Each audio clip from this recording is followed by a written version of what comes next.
is up, everybody? Welcome to this week's episode of the Dense Pixels Podcast. I'm your host, Brad, joined by my co-host, Micah. Hey. Terrence is a little under the weather today, so we wish him speedy recovery. If you are members of any one of the groups that we host, do me a favor and tell Terrence to go to the doctor because he is a black man. And black men notoriously are afraid of hospitals for some reason. So go to the doctor. This is true.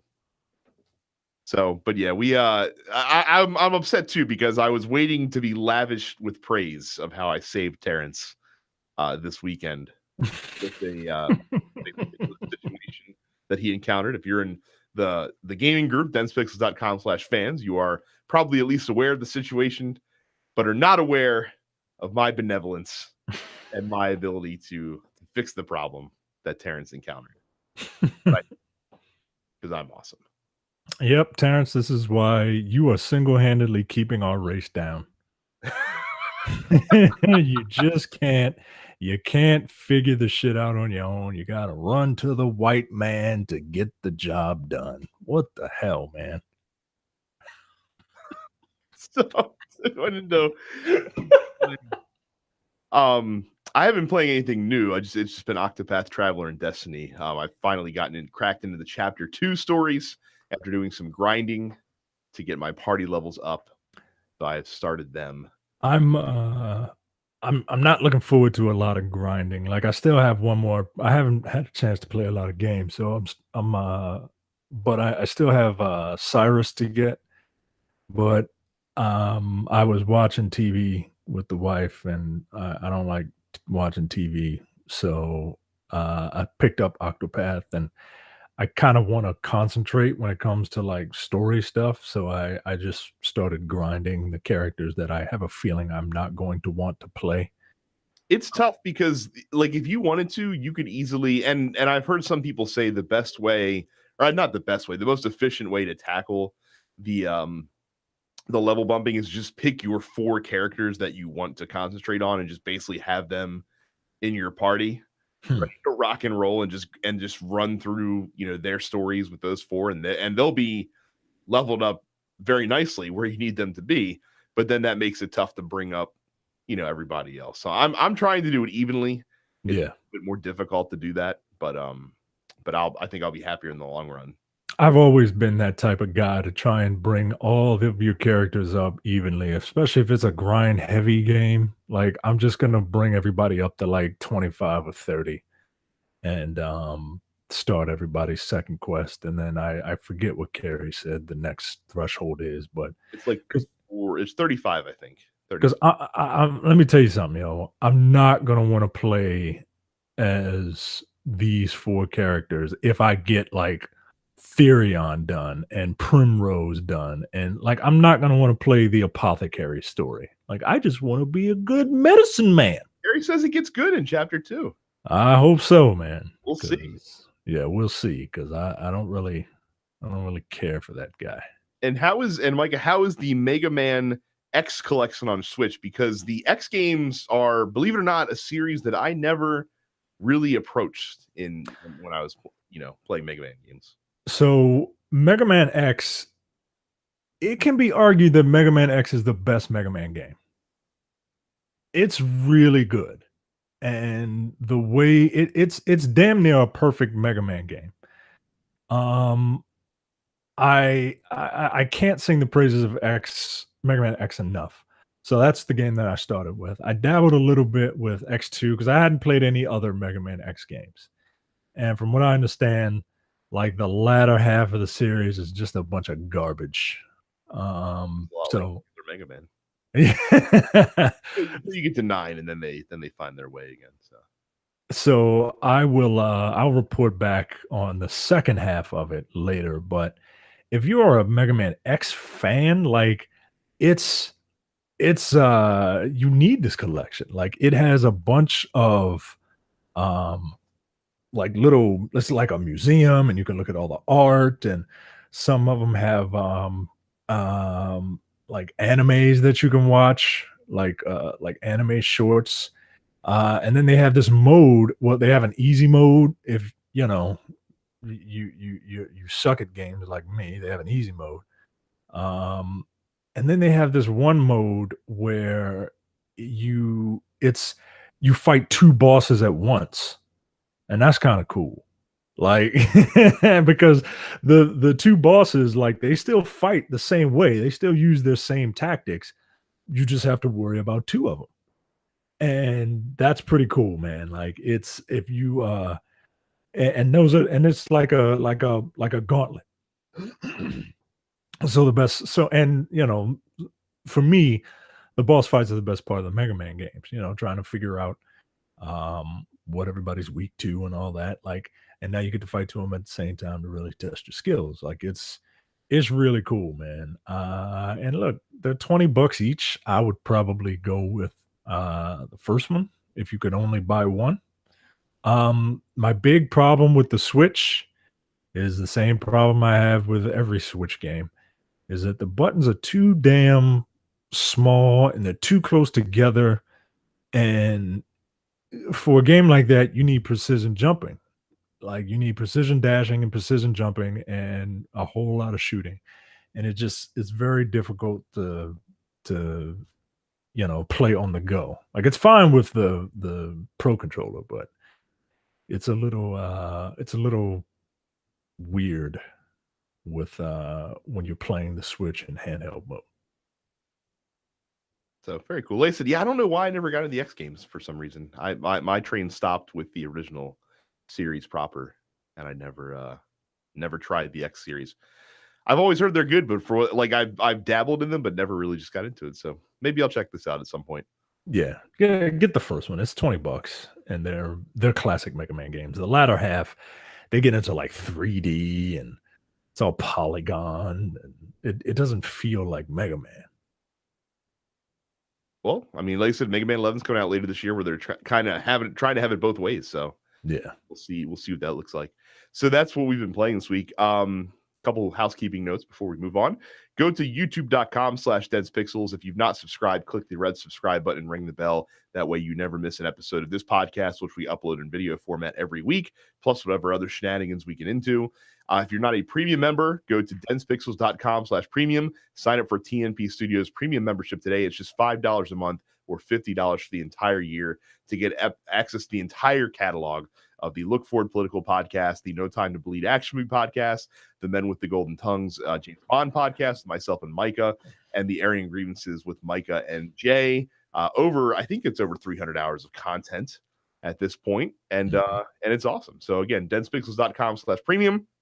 If you're apprehensive, try the $5 for a month, listen as much as you can, and I guarantee you'll be back for the $50 yearly subscription.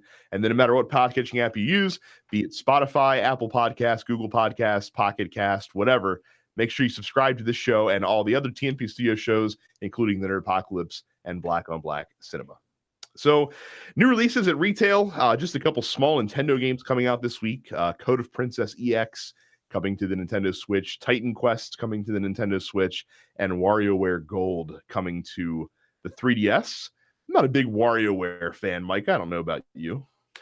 No, I'm too old. I'm too grown. I'm too much of a curmudgeon for like those are the wacky, like, attention deficit disorder games, right? Like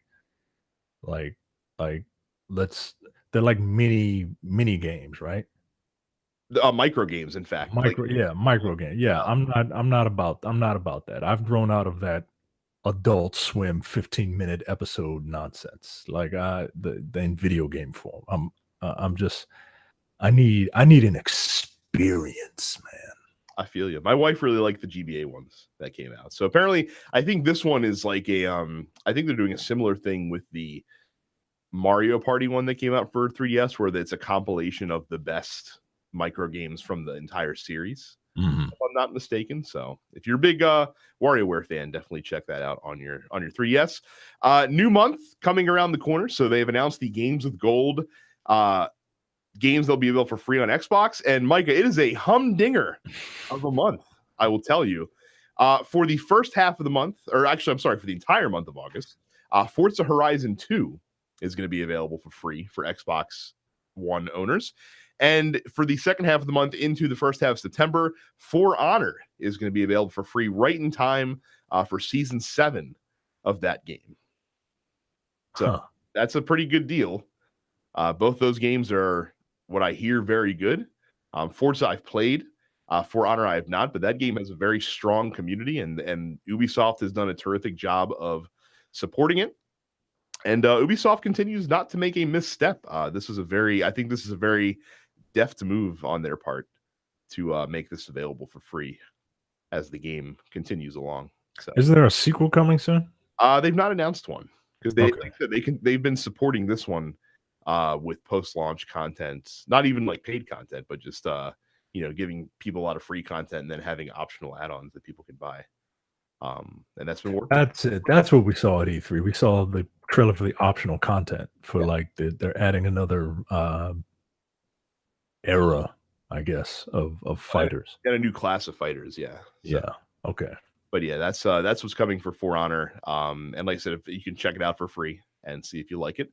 On 360, it's Dead Space 3 available for the first 2 weeks of August, and then Epic Mickey 2 available for the second 2 weeks of August. Of course, if you have an Xbox One, those games are both going to be backwards compatible as well. Other digital releases this week: 8 to Glory, the official game of the PBR, Micah, is coming to the PlayStation 4 and Xbox One. So if you've ever wanted to play a Pabst bull riding video game. Oh, I thought it was Pabst Blue Ribbon. Like, wait, what? Because you are not even a drinker, and you apparently know that stands for Pabst. But no, this is the professional bull rider league that they have, and yes, there is a league of professional bull riders, Micah. And of course, in bull riding, the goal is to stay on the bull for 8 seconds without getting bucked off. And so, yeah, there's a game for that now. Oh, that's what this game can do. Buck off. Chasm, the long-awaited procedurally generated dungeon crawl game, is coming to PS4. This has been in development for several years, hotly anticipated. So we'll see how that is received this week. Maximum Football 2018 is coming to PS4 and Xbox One, which is football, Micah, that you can use American football rules, Canadian football rules, or college football rules. And the graphics are out of this world. So if for some reason you're bummed out by the fucking corporate bringings of EA with the Madden series, you can get Maximum Football 2018. Goodness great, man! I really need the winter to hurry up and get here. Super Dungeon Tactics is releasing for Xbox One. This is a video game version of Super Dungeon Explorer, which is a tabletop game series. And then P-Cross Season 2 is coming out for the Switch, a game that I am ashamed to say how many hours I spent playing the first one when it came out last year. P-Cross, of course, the paint by numbers puzzle game that is really addictive and very fun. But the second season that's coming, it'll probably cost like $8, and I will get it in again. Spend way too many hours playing P-Cross. And then new game date release announcements. They finally announced the release date for Guacamelee 2.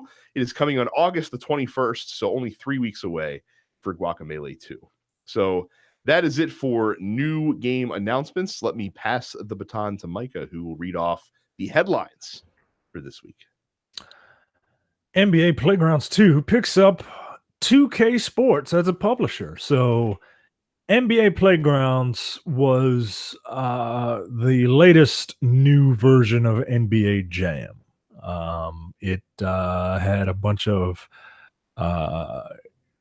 colorful looking celebrity deathmatch-esque looking characters. It's an arcade basketball game. And I think it was it 2-on-2 or 3-on-3? I think it was 2-on-2. And with these type of games, you know, you got these guys jumping all above the rim and, you know, 3 shots in a row, he's on fire. Well, now it is going to be rebranded as NBA 2K Battlegrounds, NBA 2K Playgrounds 2 when the game launches this fall. The first NBA Playgrounds was published by Mad Dog, the kind folks that gave you Shaq Fu, A Legend Reborn, which is sitting on my Switch, but I haven't played it yet. Gross. I did not. It was free. It was free. So was it free because you bought NBA Playgrounds? it was because that game did not get online on the Switch for months. As a make good, they Shaq Fu for free. I don't know if it's a make good or punishing you further. Let's see when I get a chance to play Shaq Fu. What do you are you excited? Well, one, did you enjoy NBA Playgrounds? And two, are you excited for the next one knowing this news? And three, do you think do you expect a massive changes to happen? Because this game was delayed from its original release date. Um, so I would assume that means that when 2K decided to publish it, they came in and said, change this, and that. I will. I'll answer them in reverse order. I don't expect massive changes to this version of the game just because 2K is publishing it. They might add some things, and I think it'll get stronger post-launch support with 2K backing it up. But I don't. I think the game is still going to be what it is. 2K picked it up because they sold about 1 million copies of the first NBA Playgrounds, and so I think they see a market there. And actually, I think this is a really savvy move on 2K's part because you have to imagine that EA is at least thinking, especially with the success of Playgrounds, EA is at least thinking about reviving the NBA Jam brand. And it would be foolish for them not to, yes. Right. And so this doesn't cut it off at the pass, but it definitely makes for a more crowded marketplace and might make EA think twice before doing that because again, with the marketing might and the muscle that NBA 2K will be able to provide it, is probably a good move. How do I feel about the first one? It was a mixed bag. There were some ideas that were interesting. It was very light on the content for sure. As far as like what you could do in the game, because they had like a single player, like campaign basically. And then they had online multiplayer, and then you could play single matches. That was about it. Again, the gameplay was fine. It definitely when it first launched, it was pretty rough. It got better with some of the additions they made. And just looking at the screenshot that they have here, I can see that they've refined it even further to the point where they have the score on the screen at all times. That's very helpful. The original version of the game did not have that. The original version of the game had a scoreboard in the background on the court, but it didn't actually have like an overlay on the screen. Well, you want realism in your NBA Playgrounds game. Yeah, well, so, but the things that it did do well, there were a ton of current and former NBA players. It didn't allow you to buy packs of cards separately. You had to earn them in game. That's probably changing with 2K behind it now. But we'll see. But like I said, it was a good foundation. I was a little salty that they're coming out with the second one so soon. They just released the first one last spring. So the game hasn't even been out for a year. A lot of these refinements, you could argue, could have been updates that they could have made in the original NBA Playgrounds. So like if you bought, I do feel a little slighted that I bought the first game for full price, which is I think $20 if I'm not mistaken, and it doesn't seem like it's outside of the initial big update, it doesn't seem like it's getting a lot of support. Instead, they're moving on to a second game. So I think this is a smart move. We'll see. I'm sure the second one will be even more successful because again, they'll be able to market it inside of 2K19, which you can absolutely bet that they will. I wouldn't be shocked even to see like a combo pack that you might be able to purchase both games for like $70. Yeah. On the online store. So like I said, it's a smart move. I'm sure the game will be better. I don't know if I'm going to buy it. Something about it just didn't. I expected it to be this generation's NBA Jam, and it wasn't quite. It wasn't quite. There's still a je ne sais quoi that NBA Jam possesses that this game couldn't tap into for some reason. Next up, the London Spitfire emerged as the champions of the inaugural season of the Overwatch League. And Michael, what area of the world is London in? London, England? No, it is where the hell are they from? I'm pretty sure the London Spitfire are in London, Ontario. If I'm not mistaken. Really? Pretty sure. Huh. Well, all right then. No, because I want to make sure I'm not an asshole. So yeah, I'm looking at it. London Spitfire, location London, United Kingdom. Oh, that's weird. Okay, I thought it was London, Ontario. There is a London, Ontario, by the way. I'm not insane. I believe you. Yeah. But these folks are the professional British Overwatch esports team. They defeated the Philadelphia Fusion.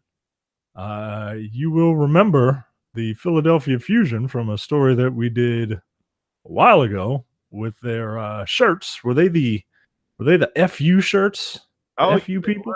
I think so. Yeah. These the London Spitfire defeated the crass Philadelphia Fusion at the sold out Barclays Center in Brooklyn. They sold out the Barclays Center for the Overwatch League. The Overwatch League finals. Right. I mean, wow. I said they pretty much mopped the floor with the Philadelphia Fusion. This story says that the Spitfire again steamrolled the Fusion, finishing their second set in the Overwatch League finals with a score of 3-0, while fan favorite Fusion players, I'm not even going to try and butcher these names, put off spectacular plays for their 6-man squad. I'm reading ahead. There is some just fantastic fucking shade being thrown at the fucking Philadelphia Fusion here. What are they saying? So this is a quote from Sungtae Choi, whose handle is Dosen, and this is a quote. I didn't think it would be this easy. Next year, I hope we play against a stronger team. Yo. No matter where you are, no matter where they're located, Asian people don't give a fuck about. They have no bedside manner, guys. Like they just, they're blunt and frank, and I respect it. And apparently the Barclays Center was pulling hard for the Philadelphia Fusion team because, of course, they were the local team filled with mostly Asian players fighting the international team filled with mostly Asian players. Go America. Oh shit, that is amazing. This is a big deal for esports, I think. This was, I believe, if I recall correctly, this was broadcast on ABC. Yeah, I think so. I remember watching some of it, and I didn't know it was the finals. I was just like, oh wow, like people are playing Overwatch on TV. It was either ABC or ESPN, one of the two. Either way, pretty good. Yeah, pretty damn good, man. Winners won a $1 million grand prize, as well as the Reinhardt statue, which is the trophy of the Overwatch League. There you go. The grand finals had a musical act. DJ Khaled. When the story says before we get into this, I have to give applause to Michael McWhorter of Polygon for just fantastic article writing here. When the grand finals headlining musical act DJ Khaled took the stage on Saturday afternoon, fans seemed far less impressed. Khaled tried to pump up the crowd, shouting his own name and requesting that hands be... Okay, I'm sorry. I have to read the sentence to give you the full effect. Khaled tried to pump up the crowd, shouting his own name and requesting that hands be in the air numerous times, which the crowd occasionally obliged. But when Khaled demanded the arena sing along to Migos or Drake, the crowd was awkwardly silent, seemingly uninterested in taking part in the DJ's call and response requests. They had paid to see high-level Overwatch, not listen to cuts of 90s and early aughts hip-hop. Like I said, I love seeing somebody take pleasure in their work. That's an all-time great paragraph right there. Yeah, it is, man. Goodness gracious. Oh my lord. So congratulations to the Spitfire. So what do you think? Successful first season amid all of the it's a mixed bag, right? Because as much as there was a lot of attention around the Overwatch League's first year, most of the lasting stories around it were that of controversy. Yeah, like the what was it? The lack of women or treating women like they're not good at Black this stuff. women, homophobic tweets, Oh yeah, I forgot about them. lots of stuff like that. So Yep, because men are stupid. apparently Blizzard is taking the basically offering up the first expansion slot in the Overwatch League. So it's Wow. only getting bigger. It's pretty amazing for esports, man. And part of me is kind of glad that it's with a game like Overwatch and not Call of Duty. You know what I mean? Um, I don't know. Do you think they would air? Do you think they would air Call of Duty leagues like that Not over the broadcast airwaves? on broadcast airwaves, they couldn't. Like because I think that would violate standards and practices. Yeah, That cable certainly could if they wanted to. They'd probably keep it at a super late time slot. yeah, Imagine. I don't know if the appeal because the one of the other benefits of Overwatch is that it's 4-on-4, so it's relatively easy to follow. Mhm. Whereas Call of Duty is 6-on-6, it's a little bit more frantic, and also because Overwatch is more objective driven in its gameplay. Again, it's a little bit easier to follow, and the action can be more centralized during the game. So it's a little bit you're not. It's not like look, I've watched Call of Duty broadcast before, like for like professional level, play, and it's just cutting camera feeds, like over like ever like you stay on one player for like 30 seconds, then you're cutting somewhere else, and that other person's on a complete other side of the map and doing something completely different. But at the same time, they're all just wandering around because it's just team deathmatch. yeah, So it's not, it's there's no cohesiveness to the action. Overwatch lends itself to cohesion just because again, it's capture this point, escort the payload. It's a little bit easier to follow, even for lay people. It's a little bit easier to follow. yeah. I'll be happy when fighting games are. I mean, they're fighting games are broadcast on TBS every once in a while. ESPN. I mean, Evo Grand Final for Street Fighter was on ESPN last year. Yeah, I'm gonna need them to come to the East Coast.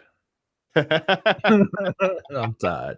mean, that's fair. I mean, you heard like you listen to last week's podcast. Yeah, yeah. Ain't no damn way. 11 p.m. Get the fuck out of here. Right. And that's just a tentative time. They're like concerts when it comes to those start times. Like they come out whenever. So I won't be watching that. Or they need to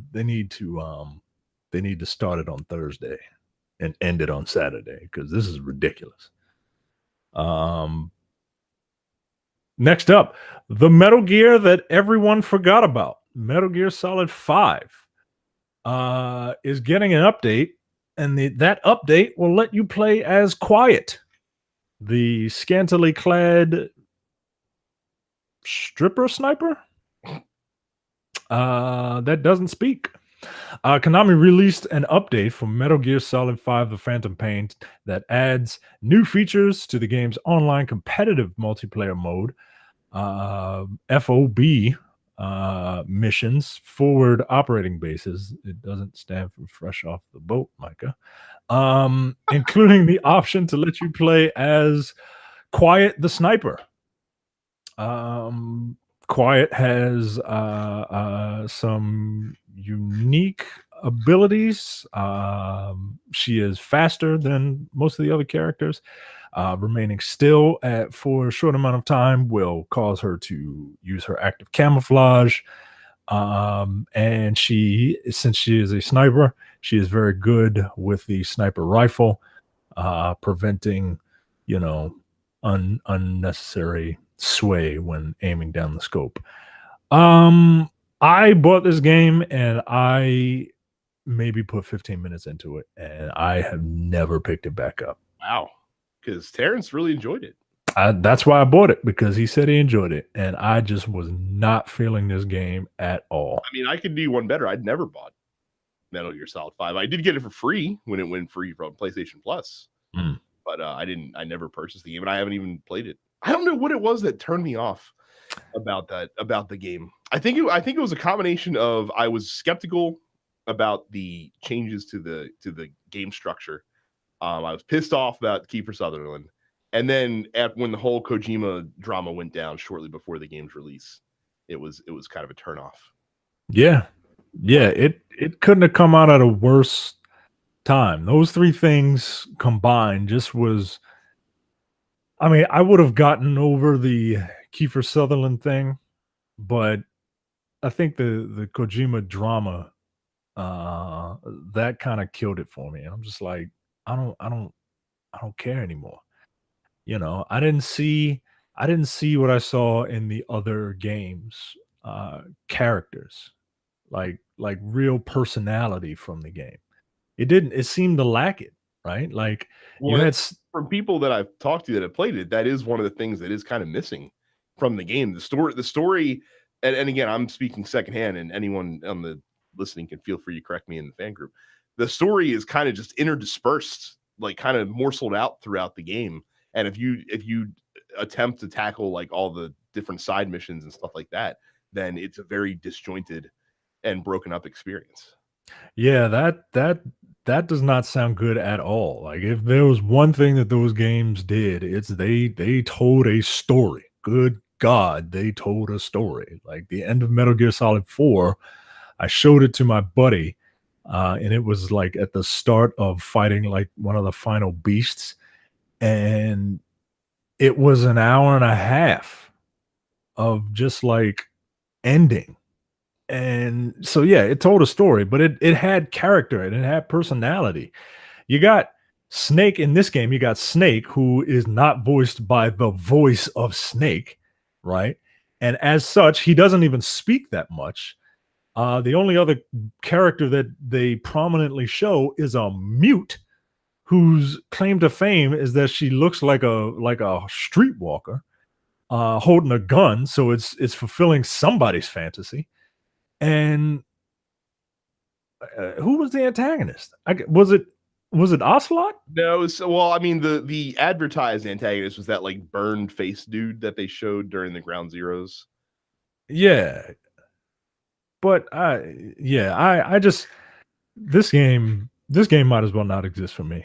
Good on them for supporting it. And funny you say that, because apparently like this announcement was actually met with like derision almost. Like that's what Konami is right now, where like people who are fans of the game, like they're like, here's a new character for free a year later, and people's response is like, what the fuck are you doing?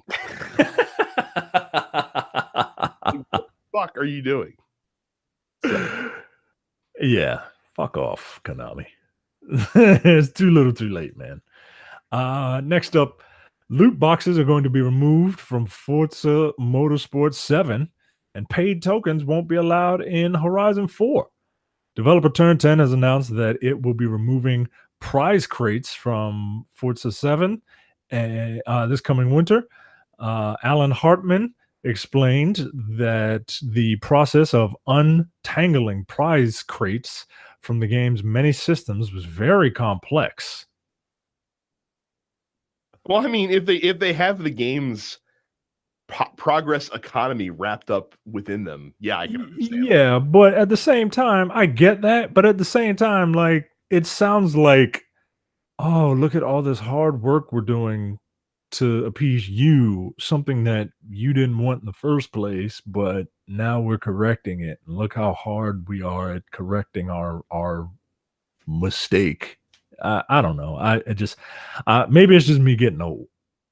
But prize crates were very unpopular in the Forza community, which may be why they were which may be why they were never put on sale for real money in the game's marketplace, despite apparently being designed for that purpose. The prize crates seemed overdeveloped and intrusive to many. This person who wrote on this website said it's hard to tell if the implementation is Machiavellian or inept or both. God damn. I mean, I remember when the game released, there was a huge backlash against this because this is the first time that they had a system like this in the Forza games. And talk about not being able to read the temperature of the room. Very wrong time for all of this. And because it's Forza and because it's not as wide ranging of a game as a Star Wars Battlefront or an NBA 2K, they didn't take a very public pillaring, but I think their fans definitely gave it to them pretty badly, which led to them reversing course here. Yeah. So, I mean, good. Yeah.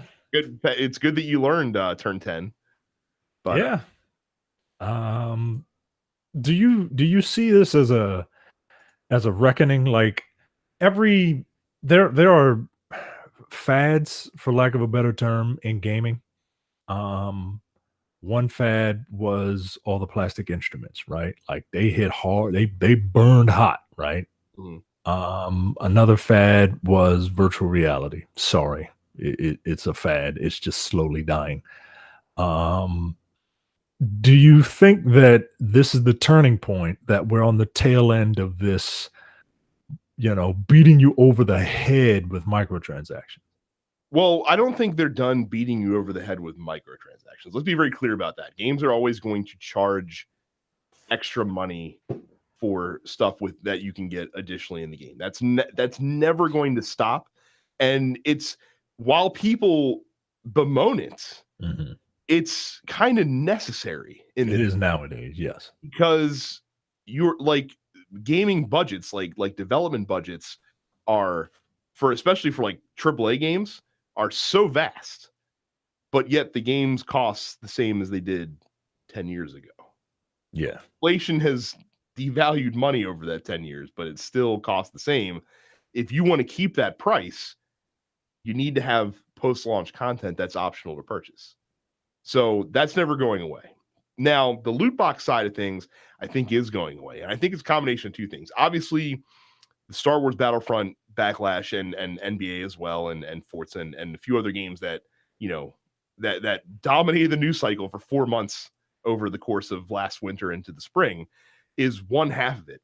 And I think the other half of it, and the reason why companies are backing away now from loot boxes, is because of Fortnite. Fortnite has proved that if you have a compelling game and you give people things to want to spend money on, they will buy them. Because Fortnite so far, a couple, week or two ago, passed the $1 billion in revenue mark after essentially a year. Like, obviously, it's a little more than a year because the Save the World mode had been available, but Fortnite Battle Royale is a year old. They've already made $1 billion. Now, that ain't GTA money, obviously, but it's a lot of fucking money. Yeah. There's no loot boxes in Fortnite. There is skins that you can buy where they say, hey, here are skins that you may purchase. You know what the skin is that you're buying. It doesn't help you in any way, shape, or form in the game. It's completely optional. It's purely cosmetic, but here's what you're buying, and you need to spend V-Bucks, and you can either buy V-Bucks with real money or you can earn it through in-game play.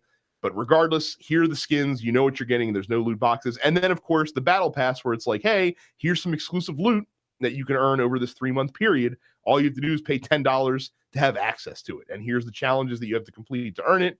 And here's some cool stuff that you can get for your $10. Some people don't like that. Some people are fine with it. For Fortnite, people are mostly fine with it because the game is free anyway. So, like, again, you can enjoy Fortnite to your heart's content without paying a dime. Or you can, if you want to buy the stuff, you can buy it. It's there. But those two factors combined, I think, have kind of started the road towards the death of the loot box as we know it. Now, there's some games that'll still keep them.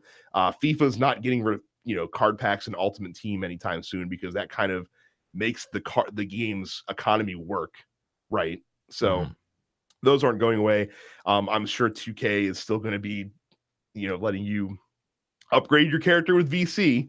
Next year they might make it a little generous they might be a little more generous with how they hand it out through gameplay, but I mean the option to buy it will still be there. GTA Shark Cash is still not going anywhere, but loot boxes I think by and large are dwindling away.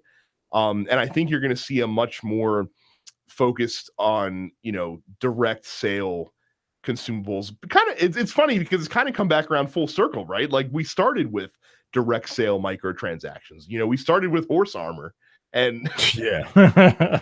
and we had the natural evolution to the slot machine, and now it's coming back around to the horse armor mechanic again. So, but I think that took a little longer than I thought. But yeah, that's what I think.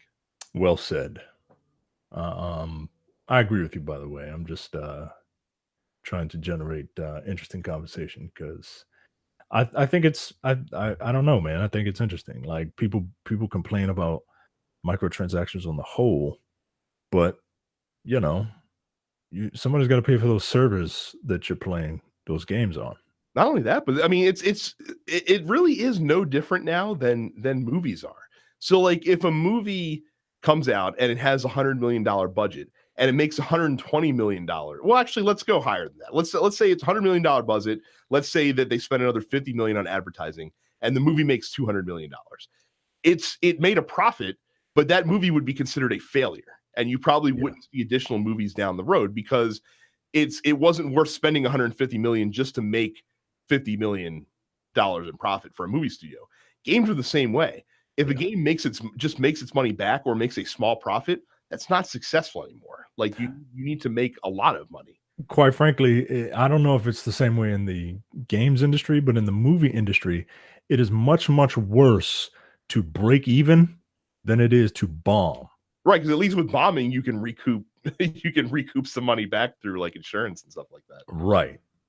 So I have to imagine that the game industry might be in a similar boat, but I don't know. Last up in headlines. Sorry, this is taking so long. I'm not used to this. Yeah, No Man's Sky is back. The number one game on Steam. It's the number one game on Steam. Be careful, everybody. This time featuring positive reviews. Yeah. Be careful, especially if you own a PlayStation 4 Pro, because playing No Man's Sky on your PlayStation 4 Pro will break your system. Sorry, we've seen it happen to somebody. Therefore, it will happen to. We've seen it happen to one person. Therefore, it will happen to everyone. So Terry's been enjoying the hell out of this game. Yes, he had. Well, for a while. Was enjoying the hell out of this. Look, man, this to me is the culmination in the story that we've been telling for the past 2 years. The redemption story. Everyone loves a great redemption story, Mike. And we just saw the culmination of one with this latest No Man's Sky update, where finally Sean Murray felt it proper to emerge his head out of his Fallout shelter that he was hiding in for the past 2 years and actually give interviews and talk about the game again, because I guess he feels like he finally delivered on the promises that he set out to deliver on when this game first released. Look, I'm still not going to buy it, but if you are having a good time with it, I am happy for you. I really am.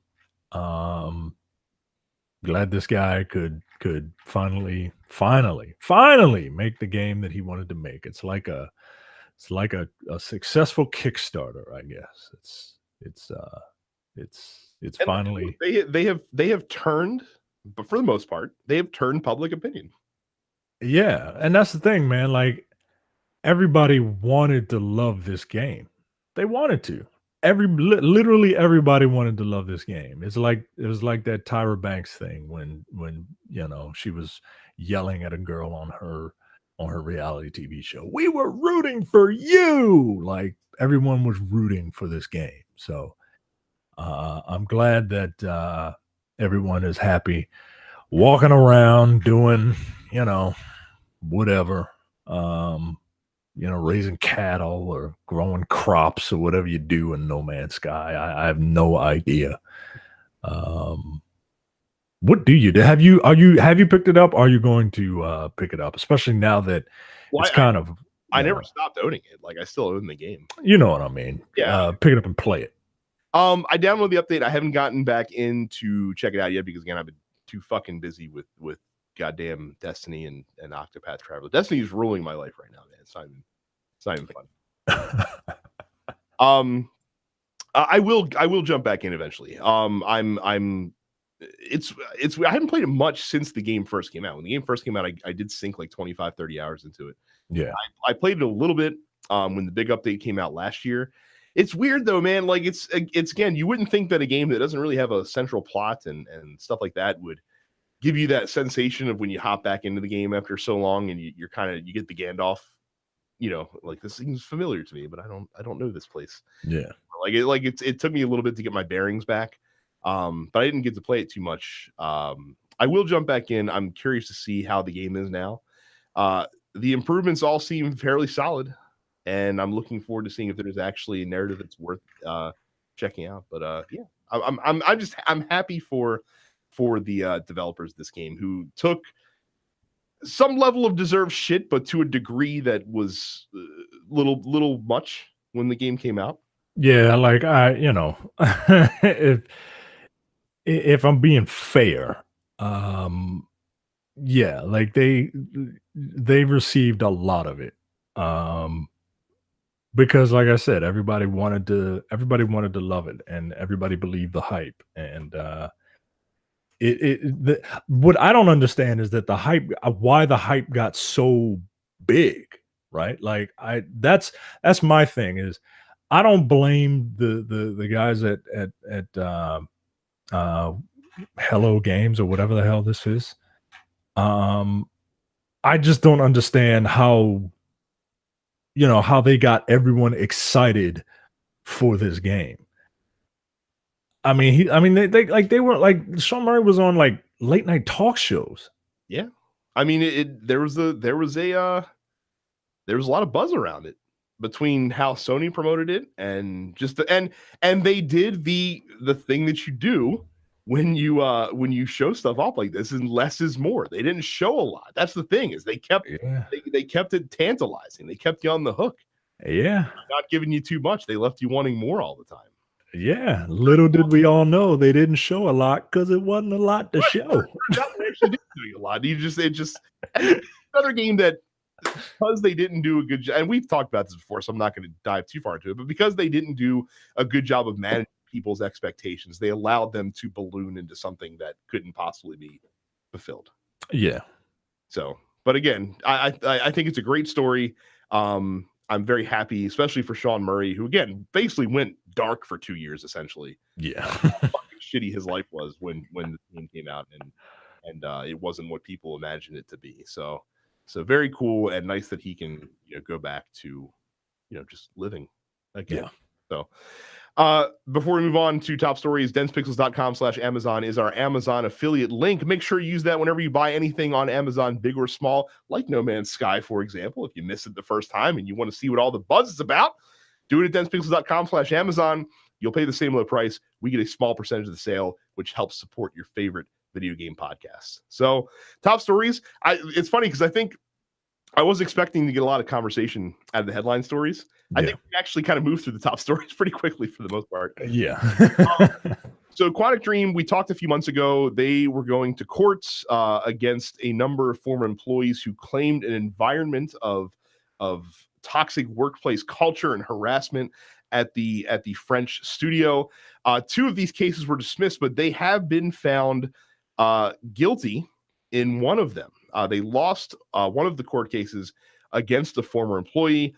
The court did agree that the studio had a toxic working environment, inappropriate behavior, overworking folks, a culture that involves sexist and racist jokes and things like that.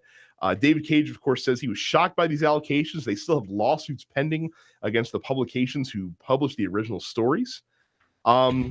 But yes, so apparently, and so this is French law, which is a little bit different in this specific instance than American law. So in the United States, if you voluntarily leave a job, Doesn't matter what the circumstance is. If you quit, if you don't get fired, if you quit, you can't come back and like sue the employer for, severance or stuff like that because you left voluntarily. Now, if they fire you or lay you off, it's a little bit different. You can get severance possibly or unemployment, things like that.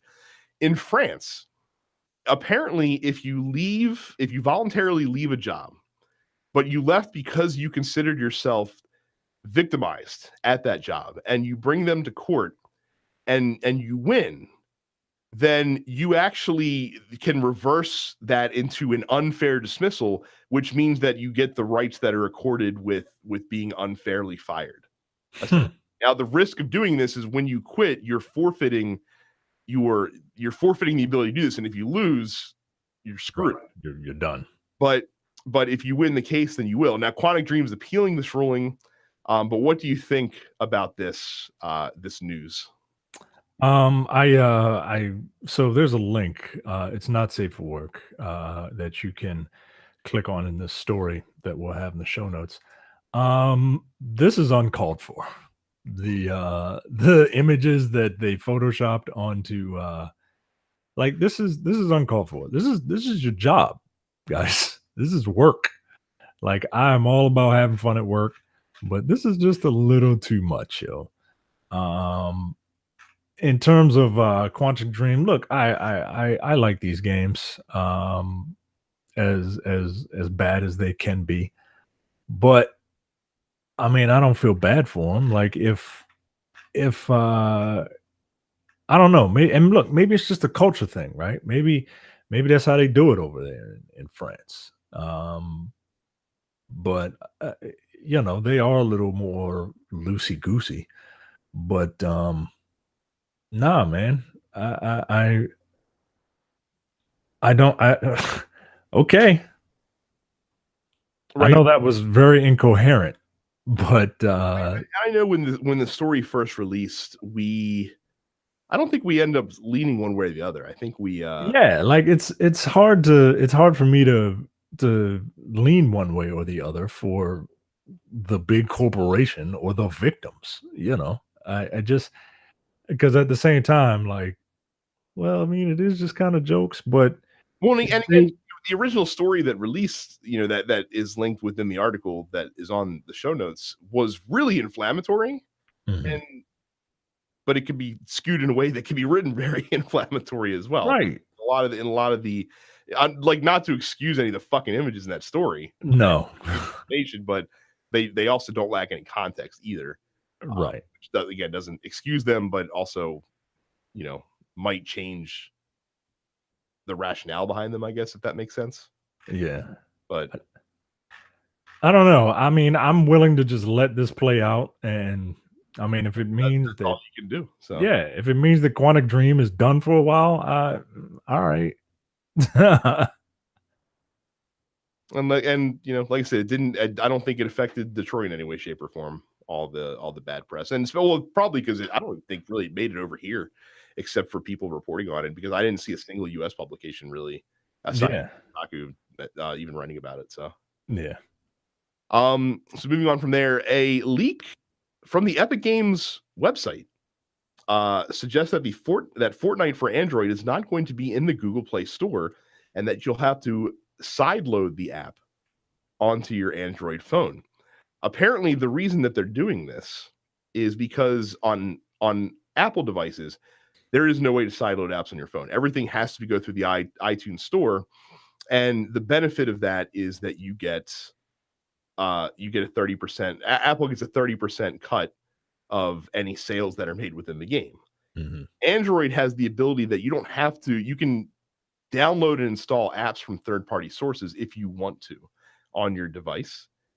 But if you bypass the Google Play Store, Google don't have to get none of that money in your game that's generated $1 billion of revenue already.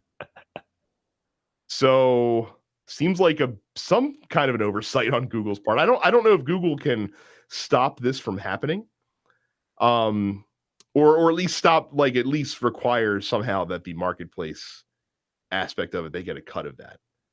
So, but it seems like since it's coming from Epic's own website, it seems like it's already kind of pretty well along. at this point. I mean, is that like, can they do that with any, like, could any company do this theoretically? In theory, you could, but most people, unless it comes from a reputable source, are not going to trust apps that come from outside. Now, like, so Amazon has their own Android app store, and all of their apps have to be sideloaded. I'm assuming for the same reason, because Amazon wants that revenue, and they don't want Google to have any of it.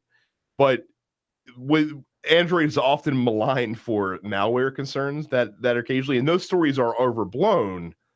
But this is how the Yeah, like malware can't just get in your phone. You have to open the door and let it in.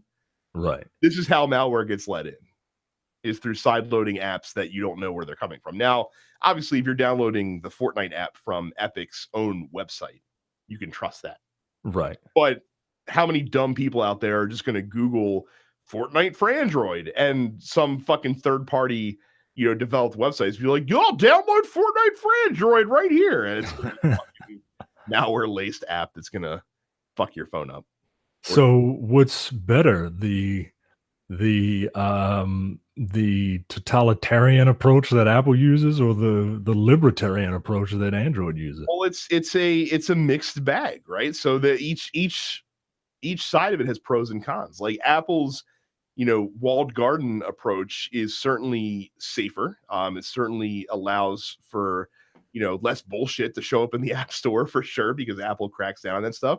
But the flip side of that issue is that they also can limit the apps that are and aren't in there in the App Store. For example, the Twitter client, the basic Twitter app fucking sucks. But that's like the only option on iOS. But on Android, I have a bevy of wonderful third-party Twitter clients that work way better and have way more functionality than the regular Twitter app. On iOS, Safari is my default browser still, because Apple hates me. And I have Chrome installed on there, but sometimes certain links that you click will default over to Safari, which drives me fucking nuts.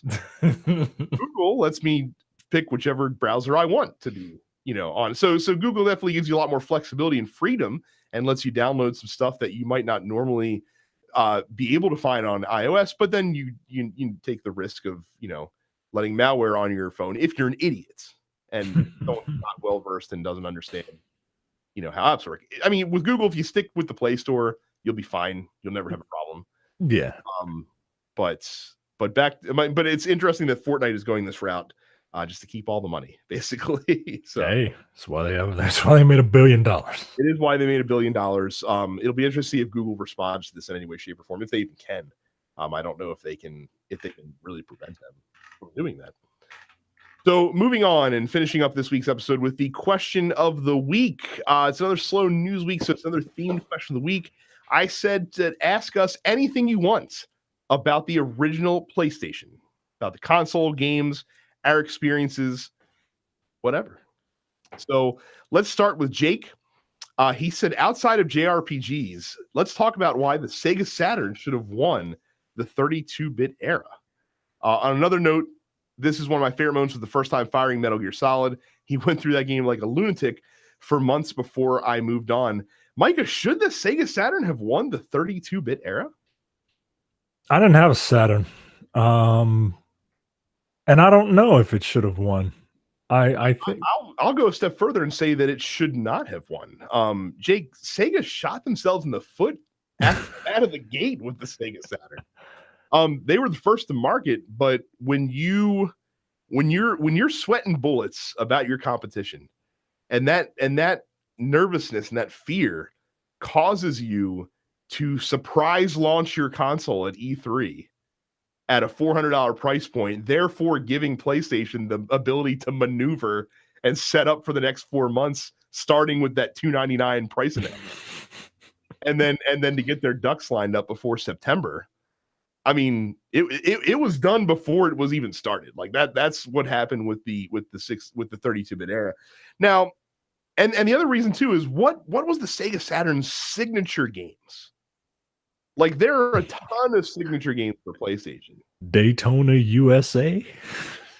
I mean, Daytona USA was certainly one of the biggest ones.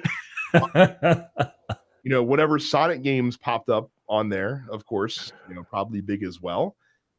Virtual Fighter, sure. But yeah, outside of that, it wasn't much. Yeah. You can just rattle off PlayStation games. Yeah. So yeah, Sega fucked themselves. And I mean, you can make the argument that the Saturn solely is the reason that Sega is not a hardware maker today. Yeah. Yeah, because after that was what, the Dreamcast? Yeah, which is a system ahead of its time, but stumbled because they made marketing mistakes. Yeah. Because they were being reactive instead of proactive. Yep. So yeah, Saturn should not have won. and again, I told this story on the podcast before. I'll tell it again.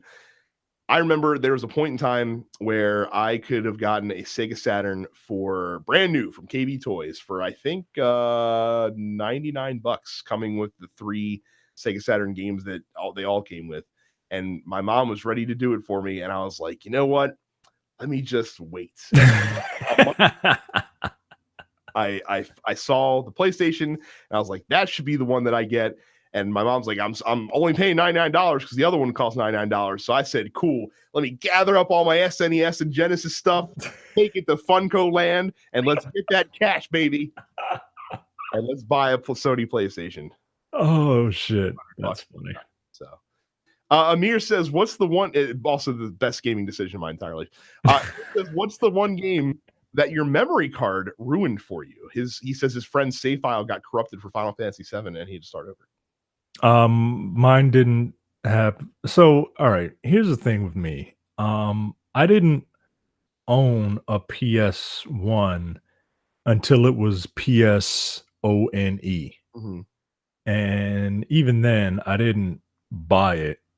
I stole it. I stole it from a Kmart. And it was right, that came out, and I didn't even acquire it when it originally came out. We acquired it because the little ring, the little theft ring that we had at the Kmart, we wanted PlayStation 2s, and we used the PSONE as a test run to see if we could get the PS1 out. And if we could get the PS1 out, then we figured we could get the PS2 out. And we were able to get the PS1 out. So my PlayStation time was, I was late to the party. I had a lot of catching up to do. Now, in regard to Amir's question, the one time my save file was corrupted wasn't with a PS1, it was with a PS2, and it was Gran Turismo 3. And I had 80% of the game completed. And my sister did something, and I can't remember what she did. I think I had the memory card lying around somewhere, and she was playing with it or messing with it or whatever, and everything was gone. And that just turned me off of all racing games, period.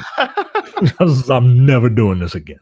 I lost a 2/3 finished full 162 game season of MLB 2000 through a memory card snafu. Ugh. And that was pretty fucking heartbreaking. Ugh.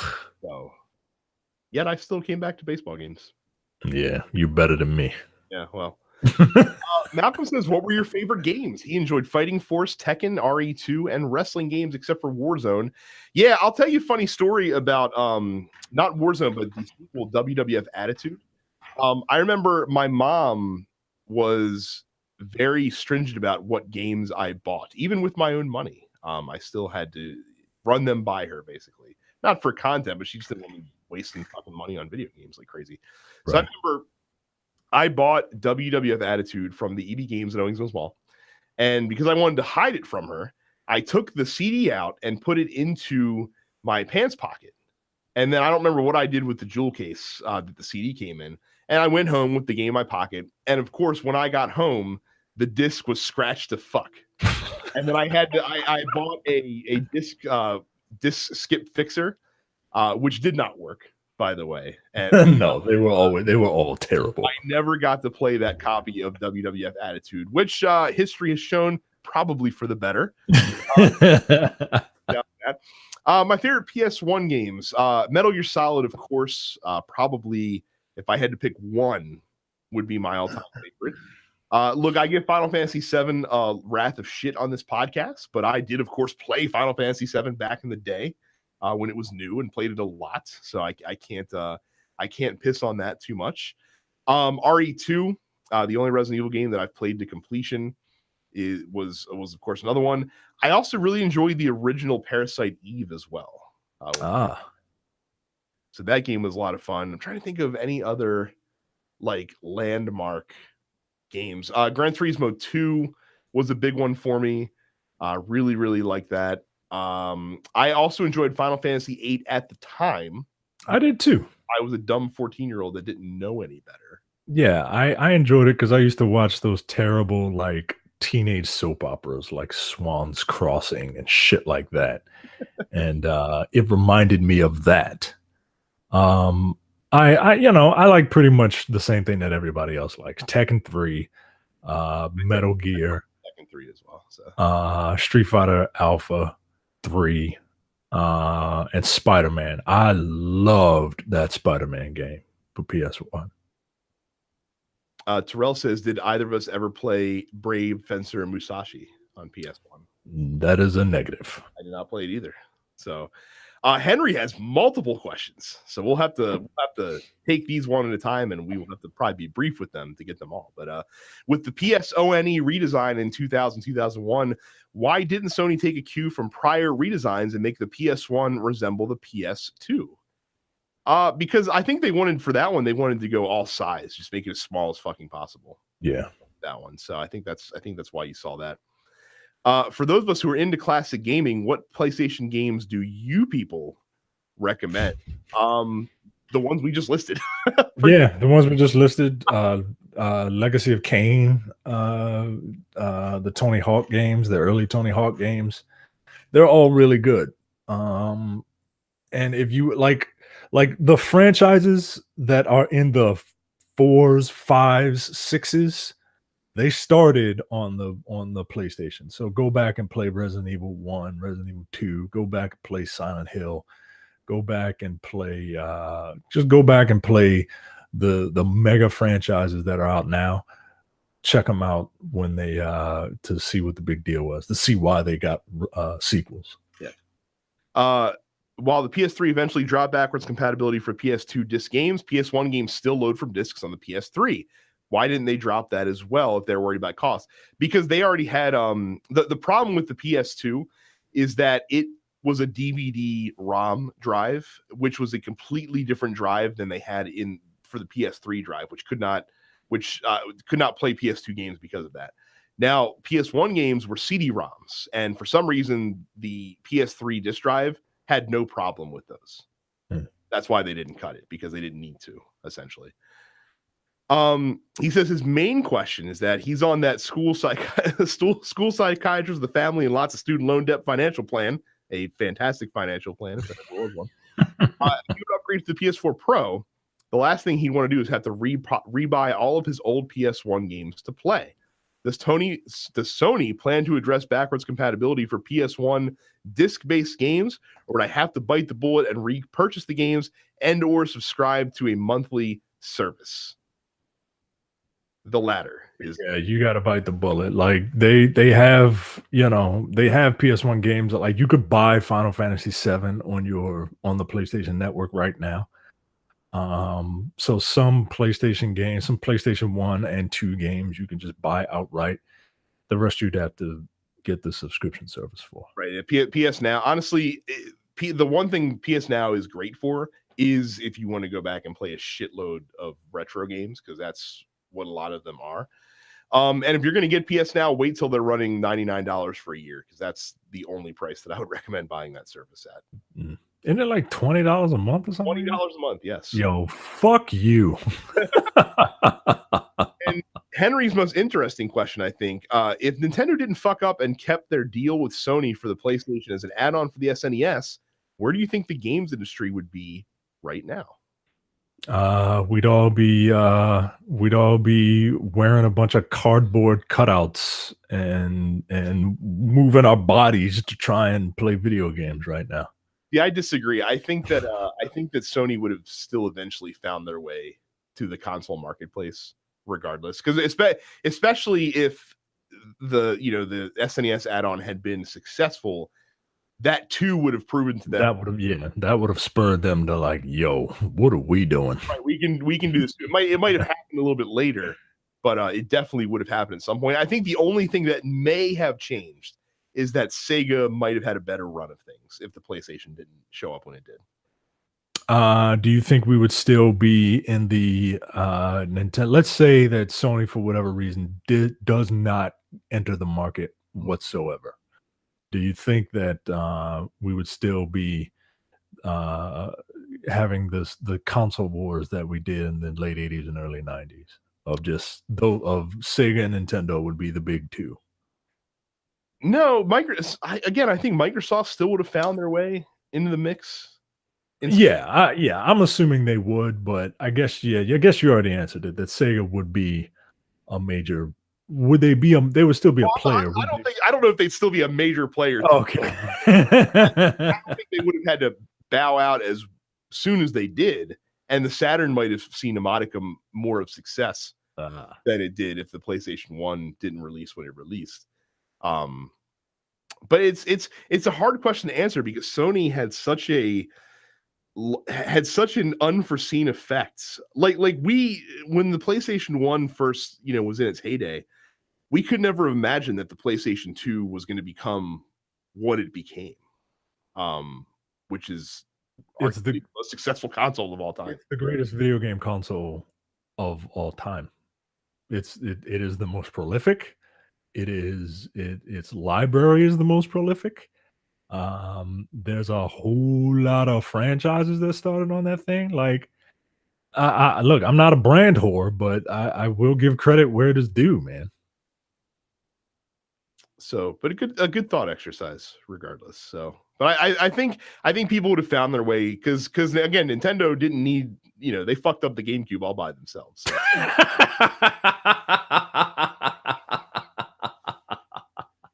Your fucking lunch pail system. Surprised you couldn't open the GameCube and like hide your controller in the bottom of it.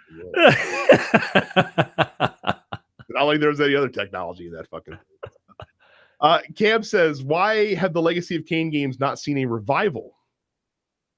I don't know. Actually, I don't know if it's a licensing issue or if it was a sale. Like I feel like Legacy of Kain were cult classics. I don't know that they were super commercially successful. And they didn't get popular until Soul Reaver, right? Until because they were the Legacy of Kain games, if I remember. Like they had the one with the Soul Reaver was with the guy with no jaw, right? And then his villain was the main character in the previous games, right? I don't know. I didn't actually. My only experience with Legacy of Kain was whichever version of it was on the jam pack that came with my PlayStation 1. I mean, they were popular. They were super popular. But yeah, Blood Omen Legacy of Kain was the first one. And but I don't think they got popular until Soul Reaver came out. Yeah, I don't know. I don't know. Publishers Crystal Dynamics, Square Enix. Look, maybe maybe because they are too busy with Lara Croft that they are, hot chicks. Hot chicks make more money, bro. Well, and plus, like, if they released a new Legacy of Kain game now, how many people would actually be like super excited for that? Because there is an entire generation of people below us that have no fucking clue what the hell Legacy of Kain is. Yeah, no clue whatsoever. Mark says, "What was the first game to really blow you away on the PS1?" I mean, for me, it was FS7 because the full motion videos were fucking amazing. Yeah, but you didn't feel any. I didn't play. The first time I played Final Fantasy VII was on PC. Believe it or not, it was on PC before people think it was on PC. And you didn't. Maybe it was because I played it out of the time frame that it was hyper popular, but you didn't feel a bait and switch when you fired it up and you're like, wow, look at these cutscenes, and then all of a sudden you got tomato can forearms walking around. Well, no, because I knew that the Popeye arm characters were in the game already. Dude, I'm telling you, I kept a save file queued for years in FF7 of right before the motorcycle chase on coming out of Shinra headquarters because I wanted to watch that thing over and over and over again. And I wanted it on demand whenever I wanted to fucking watch it. That's funny. Like that's how amazing that shit was to me. So that was the first time that I was blown away by a PS1 game. I guess maybe Metal Gear. I remember the first time I shit my pants was when that dog jumped through the window in Resident Evil 2. That shit scared the fuck out of me. And Resident Evil 2 scared me one time because you know how with Resident Evil, when you go to a new area, cuts to a close-up of a door. It's a loading screen, and it cuts up to a close-up of the door, and then the door opens, and then you walk through it, and then it loads the new area. And the game trains you that this is what's going to happen. So you let your guard down. And one time, I don't know if this has happened to anyone else, but one time the fucking door opens and then zombies come out that motherfucker. And I was just like, yo, this is ridiculous. I don't know if I can do this. They did the same shit in 3 because in 3, of course, you go back to the police station. Mm-hmm. And there was a point in 2 where right at the landing of the steps in the West Wing, there's a boarded up window that when you walked by it, zombies would crash through and fucking attack you. And of course, in 3, it's the same staircase and the same hallway. So I'm like creeping up to that thing, like waiting for the zombies to come out. And of course, it doesn't come. And then they save it. And then what gets you is later, you're walking through like the file room, completely innocuous area in Resident Evil 2, and that's when the fucking nemesis like bursts through the door. Guilty pleasures. I don't know if this is a guilty pleasure because it was hyper popular, but I really, really like Tony Hawk Pro Skater 2. Only because you could play as Spider-Man. You could have Spider-Man, and one of his special moves was called "Does Whatever a Spider Can" when he goes up off the ramp or whatever. I'm not a skateboarder. Ollie and flip kick and all that nonsense. And he throws the skateboard up with his feet and then catches it with his web and then brings it back down. And I'm like, oh snap, son.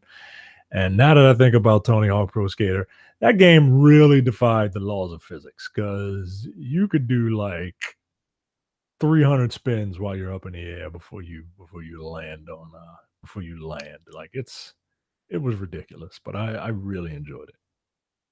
James says he was lucky to have worked at Blockbuster during college during the rise of the PS1 and 64, so he could get a bunch of games rented for free every week. So which games did we rent over and over again? And did we immediately regret any of them, or did we uncover any underrated classics on a whim?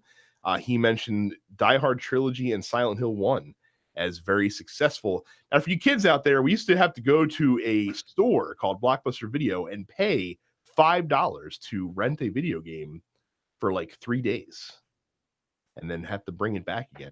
Or I'll do you one better because I used to be a brand whore. I was Nintendo all day, every day, right? And when the PlayStation came out, my parents wouldn't buy me another system because they're like, no, you got a video game. You got a Nintendo right there. And because that's how black people pronounce Nintendo. And so what I would do is I would go to Blockbuster, and Blockbuster would also allow you to rent systems if they had one available. So every week I would go and I would rent a PlayStation and I would rent Battle Arena Toshinden. And I would just play it like crazy before I had to take it back. And I would do it every week. I remember not part of this topic, but when I first bought the PlayStation, I got a glut of games from a local fellow who was selling a bunch of them that I found in the Penny Saver. Wow. the fucking penny saver. And Battle Arena Toshinden was one of them. I think he also had Mortal Kombat 3 Ultimate and Triple Play 96 and one of the NBA Jam games as well. So that was a cool little pick. I rented Metal Gear. I didn't rent over and over again. I did rent it once, beat it 3 times in the weekend that I had it, and returned it. The one game that I kept renting over and over again was NHL 2001, which I rented for 2 weeks straight and managed to finish an entire 82 game season plus playoffs with a time span. It was summer, man. I didn't have shit to do. Yeah. So, Johnny asked, did we chip or mod PSX like he did? He was able to burn illegal copies of games during this stretch of an entire summer. And he said the only 2 legit games he owned were Final Fantasy IX and Space Jam. Of all games. No, I did not mod my PSX. Neither did I. Yeah. Evan asks if we played NFL Blitz. Not on PlayStation 1, Evan, but I did play the arcade version quite a bit. I did play NFL Blitz. I enjoyed that game. Yeah. It little did we know it was the precursor to CTE. Absolutely correct. Chris says that in an era where some games have gotten remade, he's shocked that we haven't seen remakes of Jet Moto or Cool Borders. Wow. At any rate, did you ever get the PlayStation Underground discs as well? I really liked. Well, okay, so Cool Borders, I did have an experience with because Cool Borders was on my Jam Pack disc. Dude, let me tell you something too. The Jam Packs were fucking awesome. For those of you that don't know, the PlayStation Jam Pack was a demo/trailer disc that came with your PlayStation, and depending on when you bought the PlayStation, there would be a different edition that would usually have probably about 7 or 8 game demos and about, I don't know, 15 or 16 game trailers as well. And they were like very like stylishly put together. They had a cool looking UI. And I wore the shit out of my fucking Jam Pack disc, man. I played Hot Shots Golf on there. I played the original Tomb Raider. Legacy of Kain, I think, was on mine as well. I watched the Resident Evil 2 trailer over and over again. Lots of fucking cool games on that disc. And yeah, I also had PlayStation Underground as well. I wasn't a subscriber. Every couple months I would buy an issue off the newsstand. And that also came with the demo disc. That's how I found out about Parasite Eve. That's how I first played Metal Gear Solid, was through a PlayStation Underground disc as well. They had the demo in there for that. I had a buddy named Mark who video games literally saved his life. He used to be on drugs, and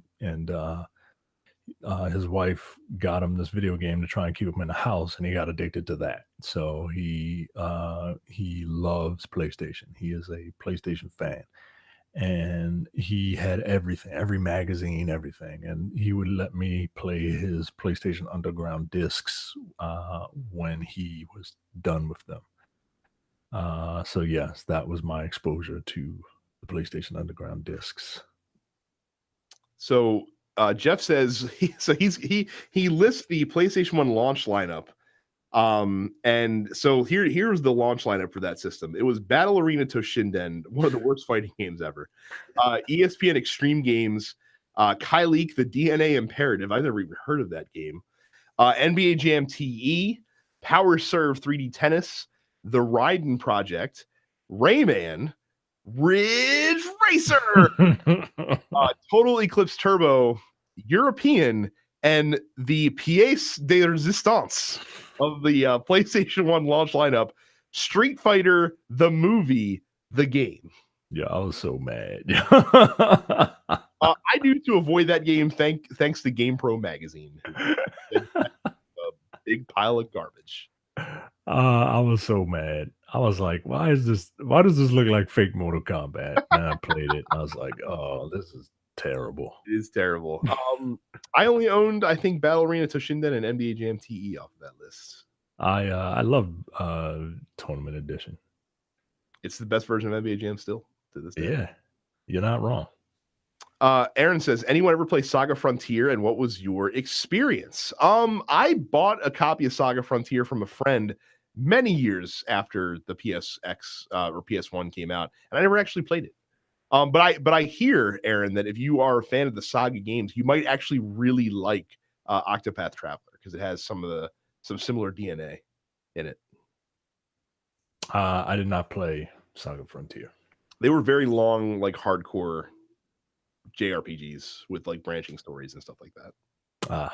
Another video on my Jam Pack disc that I watched a lot. So Randy says, go ahead and admit Dino Crisis was an underrated game, or I like it because I beat it. Randy, Dino Crisis was excellent. The first one was. Yeah, I didn't think it was underrated. I thought people loved it. It just didn't get a lot of sequels. They got 2 sequels after the fact, neither of which were as well received as the original game. Look, man, it was Dinosaur Resident Evil. What more do you want? Yeah, I love that game, man. It was pretty fucking cool. I love the original Dino Crisis. Trey says, was Cool Boarders 2 really good, or did it get a pass because snowboarding games were a thing? I like the original Cool Boarders. Cool Boarders 2, I think, did not land the same way. And then once SSX came out, that was it. Yeah. Randy says, also, Vagrant Story was better than Final Fantasy VII. Now, I've never played Vagrant Story. I'm aware of Vagrant Story, so I can't say that you're wrong.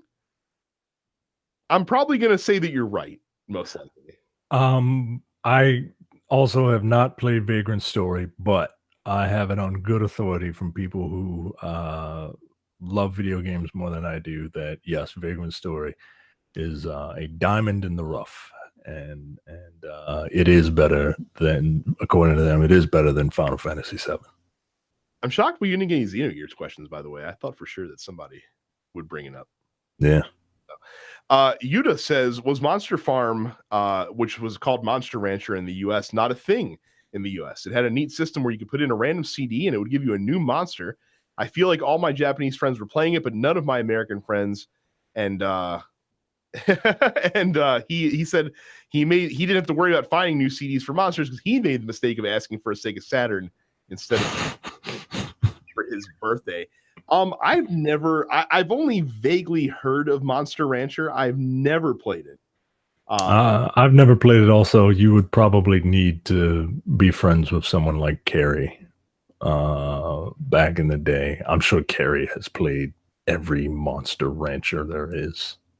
But it's funny that he does mention the CD part of it, because this was the era that we first saw other ways to interact with your games from like augmented reality. Like, again, the most famous example being the memory card reading Psycho Mantis and Metal Gear Solid.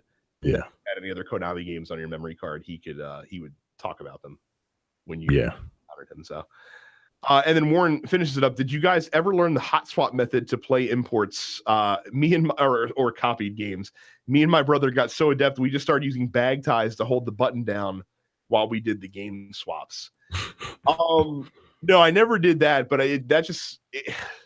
kids today just don't.